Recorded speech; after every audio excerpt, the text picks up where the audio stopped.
Kharif season ప్రారంభమైన నేపథ్యంలో రాష్ట్ర ప్రభుత్వం రైతు భరోసా పేరుతో రైతులకు ఎకరానికి 6,000 రూపాయల చొప్పున జిల్లాలోని 1,43,000 ఎకరాల వ్యవసాయ భూమికి 266 కోట్ల రూపాయల మేర నిధులు విడుదల చేయడంతో రైతులు హర్షం వ్యక్తం చేస్తున్నారు.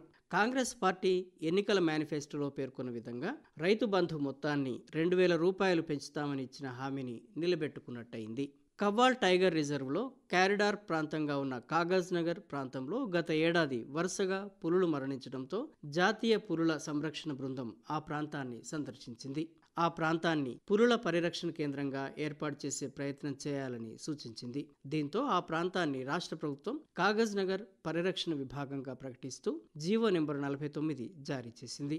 ఈ ఆదేశాల మేరకు జిల్లాలోని 3,49,000 ఎకరాల అటవీ భూమిని మాత్రమే పరిగణనలోకి తీసుకున్నామని జిల్లా స్థాయి అటవీ అధికారులు చెప్పారు. అడవుల్లో నివాసం ఉంటున్న ఆదివాసీ ప్రజలకు ఎటువంటి ఇబ్బందులు ఉండవని వారు హామీ ఇచ్చారు. ప్రభుత్వ పాఠశాలలను బలోపేతం చేసే దిశగా రాష్ట్ర ప్రభుత్వం ప్రొఫెసర్ జయశంకర్ బడిబాటను చేపట్టింది.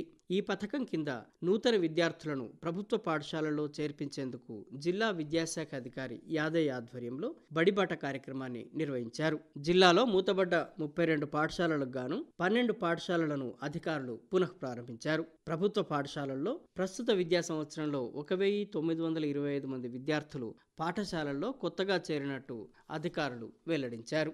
జిల్లాలో ఉన్న 334 గ్రామ పంచాయతీల్లో ఎక్కువగా ఆదివాసీ గ్రామ పంచాయతీలు ఉండడం, ఆ ప్రాంతాల్లో మౌలిక వసతులు లేకపోవడాన్ని కేంద్ర ప్రభుత్వం గుర్తించింది. ఆ ప్రాంతాల అభివృద్ధి కోసం ఆయా గ్రామాల్లో నివసించే గిరిజన ప్రజలకు ఆధార్ కార్డుల మంజూరు, మొబైల్ వైద్య సేవలు వంటి వివిధ రకాల సేవలను అందించేందుకు ఇప్పటికే పీఎం జన్మన్ పేరుతో ఒక పథకాన్ని అమలు చేస్తున్నారు. దీనికి కొనసాగింపుగా గిరిజన గ్రామాల్లో రోడ్లు, మొబైల్ కనెక్టివిటీ, తాగునీటి సౌకర్యం, పోషకాహార వసతుల ఏర్పాటు, విద్య, మౌలిక వసతుల కల్పనకు ప్రధాన్ మంత్రి జనజాతీయ ఉన్నత్ గ్రామ్ అభియాన్ యోజన పీఎం జుగా పథకాన్ని కేంద్ర ప్రభుత్వం తీసుకువచ్చింది. ఇందులో భాగంగా జిల్లాలో 102 గిరిజన గ్రామాలను ఎంపిక చేశారు. గ్రామాల్లో ప్రజల వసతులు, అవసరాలను సర్వే ద్వారా అధికారులు తెలుసుకుంటున్నారు. దీనికి సంబంధించి కేంద్ర గిరిజన సంక్షేమ శాఖ ఉప కార్యదర్శి గణేష్ నాగరాజన్ జిల్లాలోని రౌట సంకెపల్లి గ్రామంలో పర్యటించి ప్రజల వద్ద నుండి అభిప్రాయాలు సేకరించారు.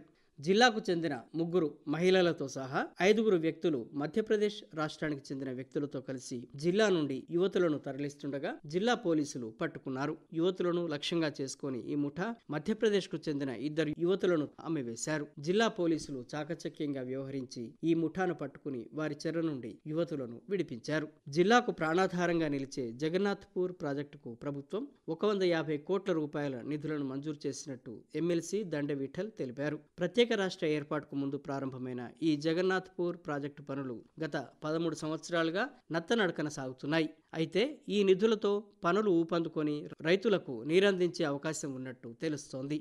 జిల్లా పోలీసు సూపరింటెండెంట్గా గత 2 సంవత్సరాలు బాధ్యతలు నిర్వహించిన డివి శ్రీనివాసరావు బదిలీ అయ్యారు. ఆయన స్థానంలో కాంతిలాల్ పాటిల్ బాధ్యతలు స్వీకరించారు. జిల్లాలో వివిధ సంఘటనలపై డివి శ్రీనివాసరావు వ్యవహరించిన తీరు, అల్లర్లను అణిచేందుకు చూపిన చొరవ ప్రతి ఒక్కరిని ఆకట్టుకుంది. నూతనంగా బాధ్యతలు స్వీకరించిన జిల్లా పోలీస్ సూపరింటెండెంట్ కాంతిలాల్ మాట్లాడుతూ తాను ఆదివాసీలకు అండగా ఉండడంతో పాటు శాంతి భద్రతల పరిరక్షణకు మొదటి ప్రాధాన్యత ఇస్తానని చెప్పారు. వర్షాకాలం ప్రారంభమవుతున్న నేపథ్యంలో జిల్లాలోని ఉల్లిపిట్ట, చింతల మాదర, సమతల గుండంతో పాటు వివిధ వాటర్ ఫాల్స్ జలకల సంతరించుకున్నాయి. ఆయా ప్రాంతాల్లో పర్యాటకులు సందడి చేస్తున్నారు.